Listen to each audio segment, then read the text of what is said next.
నమస్తే, నేను మీ కాకనూరి. సంక్రాంతి రాబోతున్న నేపథ్యంలో అందరికీ శుభాకాంక్షలు. సంక్రాంతి పండుగ నాడు ఏం చేయాలి? ఒకే కుమారుడు ఉన్న నేపథ్యంలో గాజుల పరిహారం అంటున్నారు. ఏమిటండి ఇది? ఎలా ఇవ్వాలి? సంక్రాంతి నాడు సంప్రదాయంలో పెరుగు దానం చేయాలి అని చెప్పబడి ఉంది. పూర్వం ఇలా కృపి పెరుగు దానం చేసి అశ్వత్థామ అనే కుమారుడిని సంతానంగా పొందింది.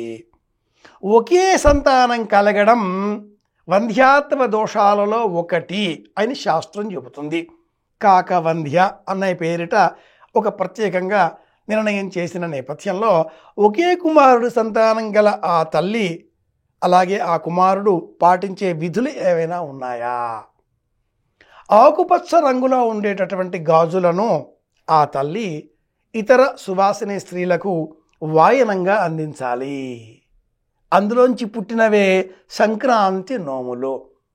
రావమ్మ మహాలక్ష్మి ఇలాంటి పాటలతో రావమ్మ అని పిలిచేటటువంటి పాటలు వింటూ ఉదయం వేళ ఇంటికి వచ్చేటటువంటి హరిదాసు నమస్కరించిన తర్వాత మనం అందించే ఈ బియ్యమో లేకపోతే ధాన్యమో మరి ఇంకేమైనా విశేషాలో అందుకొని ఆ తదుపరి కృష్ణార్పణం అని వెళ్ళిపోయిన తర్వాత మహిళలు ఇంటిలో పూజాగృహంలో వేదిక ఏర్పాటు చేసుకొని 5 సంఖ్యకు తగ్గకుండా 5, 10, 15, 20, 25 ఈ క్రమంలో వస్తువులను కానీ మట్టి గురుగులను కానీ లేక ఏవైనా మనకు నచ్చిన దుస్తులను కానీ 5 సెట్లు 5 వరుసల జాతుల గాజులు ఇలా ఏర్పాటు చేసి ఇతర మహిళలకు సువాసిని స్త్రీలకు సంక్రాంతి నోముగా అందించడం ఆచారం, శాస్త్రబద్ధం,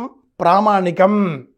ఒకే కుమారుడు ఉన్నటువంటి వారు కానీ లేక సంతానం అధికంగా ఉన్నవారు కానీ ఎవరైనా ఈ గాజుల నోము, గాజుల పరిహారం పాటించవచ్చు. ఒకరికి మాత్రమే అనేటటువంటి ప్రత్యేకం ఎక్కడా చెప్పబడలేదు. గమనిద్దాం. శాస్త్రీయ కోణంలో పండుగలను అధ్యయనం చేద్దాం, ఆచరిద్దాం, అందరి క్షేమాన్ని కోరుదాం. మీ కాకునూరి. శుభమస్తు.